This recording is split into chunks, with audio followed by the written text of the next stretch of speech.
Everything we have seen so far is completely free, both for users and for marketers. But if you have a budget to invest, even $5 will be enough to start, you can use Facebook ads to expand your reach. The first step to take is create your advertising account.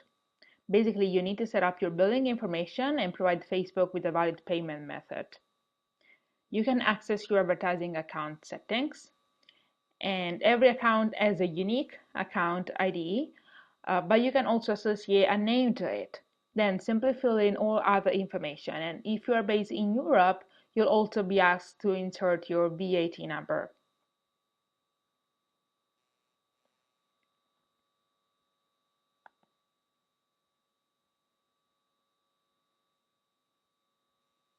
In this section, you can add more than one payment method, which can be useful in case maybe there is a problem with your credit card. If Facebook has a secondary source to get the money from, your ad will not be stopped. I leave it up to you to fill this information on this section, but I do want to stress one important detail. Set your account spend limit. This limits the total amount of money that can be spent in Facebook ads for your account. This will make you feel more relaxed, especially if it's your first time with Facebook ads. You know, some people get distracted and maybe put an additional zero in their campaign budget, but this limit will make you keep everything under control.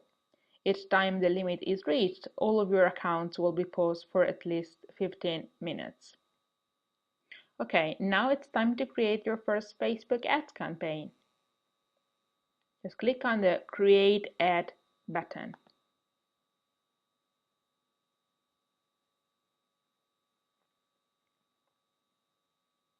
Before you spend even a single cent on Facebook ads, it's important to define your goals. What do you want to achieve from this campaign? More likes? More engagement? More visits to your website? This should be very clear in your mind. You see, here you have a wide range of options. For example, you can decide to improve the engagement of a post, to get more likes on a Facebook page, get more clicks or leads for your website, and so on. Whatever you choose, you'll have to insert some additional information about what you want to promote.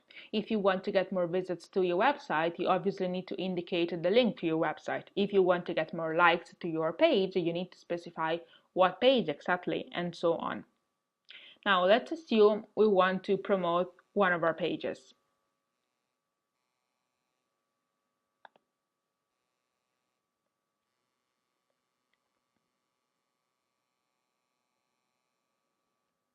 I already mentioned that one of the most powerful features of Facebook is that you can be very specific in terms of targeting. The first set of options you can define is basic demographic information. Setting a specific location from country to zip code, both international companies and local shops can target potential customers. You can also set an age limit and select one specific gender. If you click on the More Demographics button, you'll get a ton of other options you can explore and check whether they might be useful for you. You are able to target, for example, people by their life events, job titles, or ethnicity. In any case, limiting your research too much might be counterproductive. You can target people that are specifically interested in a subject related to your product. This might be a competitor's product, for example, or a magazine covering your subject. You can type a specific interest and Facebook will recommend similar ones. For example, I can write Titanic here and see Facebook here gives me other suggestions of related interests and related pages. Facebook also uses external data to help you define your target. For example, if you're launching a hotel booking service, you can target people who are planning a trip. Use the connections options if you might get some benefit from the so-called social proof. For example, if you're an emerging singer, it might be good for someone to know that one of his friends has already liked your page. This instead doesn't work very well with very technical subjects, generally. Since we are promoting our page, maybe we want to exclude people who already like your page.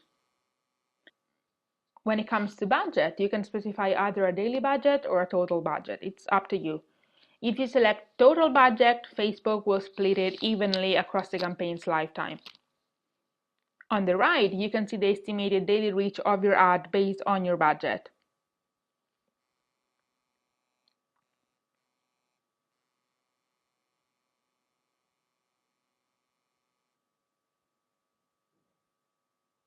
Once everything else is defined, you can start designing your own ad. An ad on Facebook is a very visual thing, so you need images. And you can find many great images that are completely free to use on pixabay.com. You can test up to 6 different images. Don't be too commercial or spammy in your ad's copy. You want to get people's attention so they click on your ad and find out what is beyond that ad. The copy is the text that people will see above the image.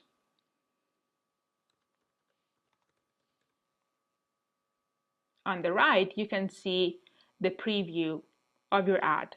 You can see the way it looks on people's timelines, on desktop news feeds, or mobile news feeds, and on the right column. Once all of these things are set, you can simply click on the Place Order button and you will be ready to go. You will receive a notification when Facebook approves your campaign, but it shouldn't take too long, generally around the hour. Once your campaign is live or has ended, you can access all the data you need to check how you have performed. Just click on the Manage Ads link on the top right.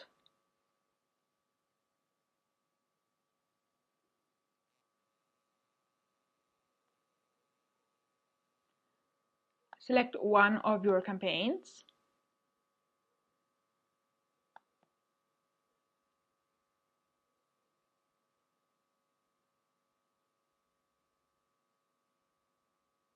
Select the time frame. Choose lifetime if you want to see the overall performance of the ad. And Facebook will automatically show the most useful data for it. Then choose the Customize column option to access all other available data.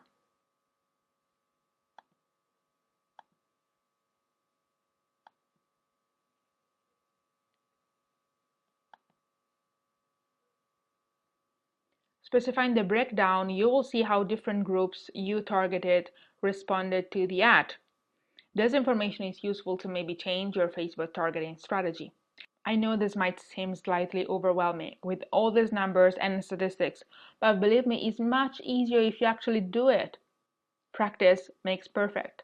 So try and create your own Facebook ad campaign and let me know how it goes.